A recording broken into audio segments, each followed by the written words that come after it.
Olá, a graça e a paz do nome de Jesus, que Deus abençoe a sua vida, a sua casa e que hoje e para todos sempre. Amém?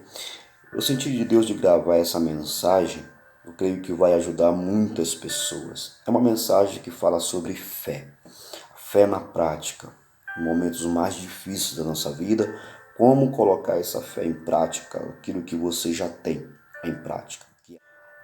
A palavra de Deus fala no livro de Mateus, capítulo 17, a partir do versículo 14, conta a história muito incrível, onde os discípulos não conseguiram expulsar o demônio de uma criança. Quando Jesus chega no local, ele pergunta o que está acontecendo, o pai da criança explica tudo o que está havendo, a situação que está a criança e que os discípulos não conseguiram expulsar. E Jesus chama os discípulos de geração perversa, geração incrédula. Ele diz no versículo 17, respondeu Jesus, ó geração incrédula e perversa, até quando estarei com vocês? Até quando terei que suportá-los? Ou seja, Jesus começa dizendo, olha, eu não sei até quando eu vou suportar essa incredulidade de vocês. Eu não sei até quando que eu vou suportar, até quando eu vou suportar essa incredulidade. Deus, ele fala uma língua só, a linguagem da fé. A linguagem de Deus é a língua da fé. Quando você está agindo por fé, Deus ele atende a tua oração, Deus ouve o teu pedido, amém? Tudo é por meio da fé, segundo a graça de Deus. Olha só o que o texto continua dizendo. No versículo 18, Jesus repreendeu o demônio, este saiu do menino, que daquele momento em diante ficou curado. Olha só o que o texto está dizendo no versículo 18. Jesus repreendeu o demônio, mas no final ele está dizendo que depois daquele momento o menino ficou curado. A cura e a libertação é a mesma coisa. Uma pessoa que está enferma, ela precisa se libertar da enfermidade. Então, o texto está dizendo que Jesus repreendeu e a partir daquele momento a criança ficou curada, o rapaz ficou curado. Porque tudo está ligado. Quem ora para a libertação, ora para a cura. Quem ora para a cura está ao mesmo tempo está orando para uma libertação. Amém? E versículo 19 diz, então os discípulos se aproximaram de Jesus em particular e perguntaram por que não conseguimos expulsá-lo. E Jesus respondeu, por, porque a fé de vocês porque vocês têm uma pequena fé, perdão. Porque vocês têm uma pequena fé. Eu lhe asseguro que se vocês tiverem uma fé do tamanho de um grão de mostarda, poderão dizer a este monte, vá daqui para lá, e ele irá, e nada lhe será impossível. Mas esta espécie só sai com oração e jejum.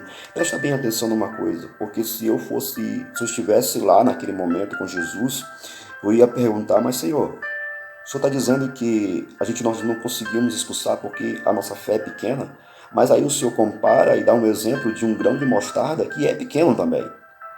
Ué, como que é isso? Quer dizer então que a nossa fé é menor do que o grão de mostarda? Vamos entender uma coisa, eu quero te trazer duas revelações sobre esse versículo, a qual Jesus diz, porque a fé de vocês é pequena. A primeira coisa é que Jesus dá um exemplo de um grão de mostarda. Se a gente se colocar como um grão de mostarda, se a mostarda é aquela semente que ninguém dá nada por ela. Ela não precisa de ambiente, frio, calor, chuva, sol, ela não precisa de ambiente. Ela acredita nela. Ninguém acredita nela. Ninguém acredita que aquela sementezinha vai se tornar uma árvore grande. Ela mesma acredita nela. Então nós devemos acreditar em nós mesmos, porque uma vez que aquela semente ela cai na terra, ela cresce, ela se desenvolve. Uma vez que Deus está agindo em nossas vidas, uma vez que Deus planta a semente da fé, da palavra dele em nossos corações, a gente pode crescer, a gente pode se desenvolver. Amém? Então, se a gente for o grão da mostarda, seja a mostarda. Ninguém, talvez você está dizendo, oh, poxa, não tem ajuda de ninguém, ninguém me ajuda, não tenho parente, não tenho ninguém que me ajuda, estou numa situação tão difícil, tão complicada, e Deus está dizendo, eu plantei você nessa terra e eu acredito no teu potencial, acredita no teu potencial. Você vai crescer e você vai se desenvolver, acredita também em você, você pode, amém? Quebra todo tipo de crença limitante, crença que fica te limitando, que você não pode, que você não consegue. O segundo revelação que eu trago sobre esse mesmo versículo, porque a fé de vocês é pequena. Em muitos momentos, Jesus chamou os discípulos e disse que a fé deles era pequena. É só você lembrar que quando eles estão no barco e Jesus está dormindo, a qual Jesus disse que ia para o outro lado, e Jesus, sobre aquela palavra, descansou, foi descansar, e os discípulos, no meio da tempestade, achando que ia morrer, quando despertaram Jesus, Jesus disse a mesma coisa. Jesus falou em alguns evangelhos, ele disse que a fé de vocês é pequena. Por que vocês têm uma fé tão pequena? Em outro evangelho, ele diz que por que a fé de vocês em outro livro, tá? Em outro livro, ele diz que por que a fé de vocês é tão tímida? Sabe? E Jesus repreendeu o vento e acalmou o mar. Observa uma coisa, Jesus repreendeu. A palavra repreendeu é a mesma palavra usada para esse texto que ele usou aqui no versículo 15, no versículo 17, perdão, que ele repreendeu o demônio da criança. Assim, a mesma palavra usada para repreender o vento é a mesma palavra que ele usa para repreender o demônio que estava agindo sobre aquele rapaz, sobre aquela criança. E é uma palavra de ordem, é uma palavra de autoridade. Vai ter momentos que você vai expulsar demônios pelo poder de Deus. Outro momento você vai expulsar demônio pela autoridade de Deus. E em outros momentos pelos dois. Porque a palavra diz, eis que eu vos dei poder e autoridade. Ou seja, só o poder não resolve. Muitas vezes a autoridade vai ser necessária. E a autoridade tem a ver com a tua identidade, de quem você é. Os discípulos foram chamados e muitas vezes por Jesus e olha, vocês têm uma fé pequena. Mas para o centurião, para a mulher cananeia, ele chegou e disse, nunca vi uma fé tão grande. Qual é a diferença? Eles andavam com Jesus e o centurião não andava com Jesus. A mulher cananeia também não andava com Jesus e os discípulos andavam com Jesus. Os discípulos que andavam com Jesus tinham uma fé pequena, mas o centurião tinha uma fé grande. Os discípulos que andavam com Jesus tinham uma fé pequena, mas a mulher cananeia não tinha uma fé pequena, ela tinha uma fé grande. Então qual é a diferença disso? Se eles andavam com Jesus, a diferença é a reação diante da dificuldade, é a sua reação. E uma das primeiras reações que a gente tem diante da dificuldade é o que nós falamos diante delas. As palavras que saem da nossa boca contam muito. As palavras que a gente diz no momento da luta, no momento da dificuldade, no momento do aperto, conta muito. A segunda parte é o que a gente faz diante da situação. A gente busca a Deus ou a gente murmura contra Deus? A gente ora ou a gente reclama? As duas coisas não tem como fazer. Ou você ora ou você reclama. Tem um grande diferencial entre orar e reclamar. O centurião, ele viu o que saiu da boca do centurião e ele disse, você tem uma grande fé. A mulher cananeia, ele disse, nunca vi uma fé tão grande. Nossa, por causa do que saiu da boca dela, o que ela falou, quando ela disse os cachorrinhos ficam debaixo da mesa dos filhos, comendo as migalhas que eles deixam cair. Jesus entendeu aquilo dali, porque tem pessoas que ainda não criam nele, tinha pessoas que ainda estavam andando com ele, mas ainda assim eram incrédulos. Deu para entender? Então vamos lá. Jesus, ele, nesse texto, mesmo texto que Jesus está dormindo num barco, ele repreendeu o vento e acalmou o mar. O meu pai costuma dizer que no momento de um velório, por exemplo, no velório, tem que ter umas pessoas que não se envolva tanto com o luto. Tem que ter uma pessoa que esteja controle emocional. Por quê? Porque vai ter que dar entrada no corpo, no IML, vai ter que ir lá na funerária, tá? Para fazer as papeladas também do enterro, tem que ir no cemitério resolver a questão do enterro. Então tem que ter pessoas que não estejam tão em luto, entendeu? Não vou dizer tão em lutos, mas que esteja com controle emocional muito grande, até mesmo para acalmar aqueles que estão descontrolados. Então, no momento da luta, no momento da tempestade que está sobre a tua vida, precisa de alguém com uma palavra de ordem, com controle da situação. E essa pessoa geralmente tem que ser uma pessoa que tem fé em Jesus. Porque diante das lutas é preciso você ter controle emocional, acalmar a situação e dizer, eu confio em Deus. A palavra de Deus diz isso, isso, isso. E confiar naquilo que Deus está impondo, aquilo que Deus está dizendo. No 20 de Mateus 17, olha o que ele diz. Ele respondeu, porque a fé de vocês é pequena, a fé que vocês têm é pequena. Eu lhe asseguro que se vocês tiverem a fé do tamanho de grão de mostarda, presta atenção, do tamanho de uma unidade, ele está falando de unidade. A pergunta que os discípulos poderiam fazer a Jesus é o seguinte, Senhor, como é que o Senhor mede a fé? Porque o Senhor está dizendo que a gente tem pequena fé, mas dá um exemplo de um grão de mostarda que é pequeno também. Como é que o Senhor faz a medida da fé? Como é que o Senhor está medindo a nossa fé? É por peso? É por metro? É por comprimento? Como que o Senhor está medindo a nossa fé? O Senhor mede a nossa fé pelo aquilo que eu estou dizendo, pelo que sai da nossa boca. A boca fala que o coração está cheio. De onde o poder está na língua. Mas não é só o poder para o mal, é o poder também para o bem. Porque tem aquele poder que é para o mal. A pessoa tem o poder de fazer o mal.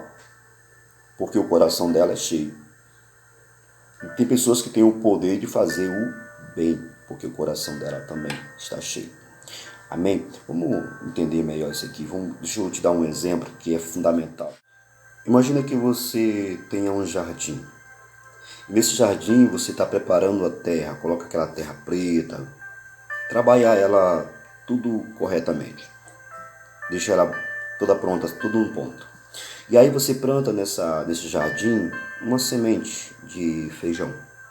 Com o tempo você vai observar que o feijão começa a brotar, aparecem as primeiras folhas. Aí você diz, olha, deu legal, está crescendo, está dando certo. Bom, aí você viaja. Quando você volta da viagem, você passa alguns dias viajando. E quando você volta dessa viagem, você vai ver o seu jardim. Como é que está o seu pé de feijão. E de repente você observa que tem mato ao redor do seu feijão. Aí você vai observar e fala assim, nossa, meu jardim tem mato. Mas eu não plantei mato. Eu plantei feijão. Mas por que nasceu mato também no meu jardim? Será que no jardim não nasce mato? Nasce sim. Como é que eu plantei feijão, mas tem mato aqui no meu jardim? Como assim? Eu fiquei um tempo fora, em vez de agora eu colher feijão, tem mato aqui no meu jardim. Como é que foi isso? Em muitos momentos, Jesus ele fala que o inimigo ele atrapalha a semente. Em muitos momentos, Jesus disse que o inimigo ele acaba trazendo umas certas situações que vai sufocar aquela semente. Ele fala isso na parábola do joio e o trigo, que ele plantou o trigo e na hora nasceu também o joio. E ele também fala da parábola do bom semeador. Sabe, esse mato é o que Satanás coloca. Você planta uma coisa, Deus plantou algo no teu coração, mas Satanás, ele coloca esses matos ao redor.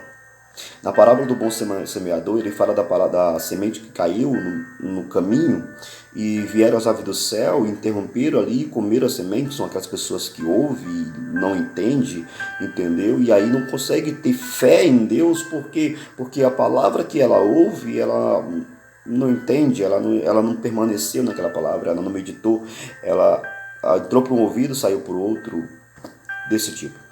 Outra vez Jesus fala que teve uma que caiu entre as rochas e essa também teve uma influência porque vieram atribulações, a perseguição sobre ela, ou seja, a situação começou a perseguir ela, os problemas começaram a ir atrás dela e aí simplesmente ela não permaneceu, não tem raiz, entendeu? Não conseguiu ter raiz.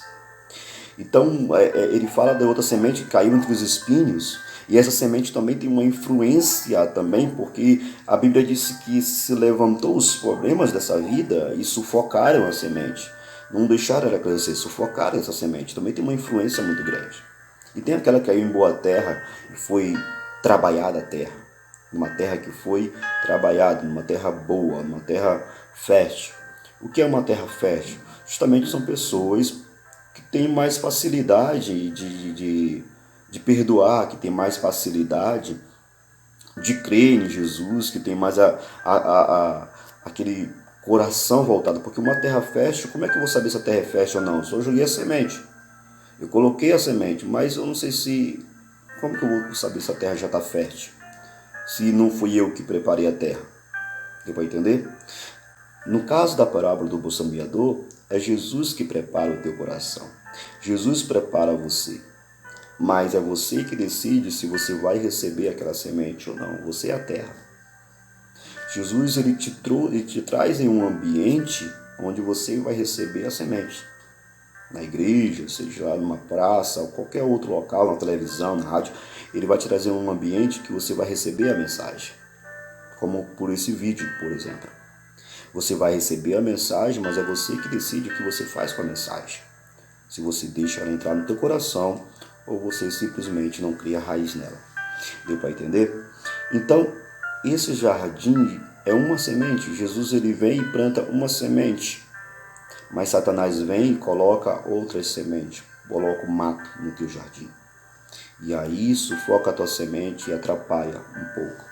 Lembra quando Jesus disse que, a outra parábola que Jesus fala, que a figueira que estava plantada no meio da vinha, ela não estava produzindo fruto, que todos os anos o dono vinha e não achava fruto nela, e ele decide cortar aquela figueira.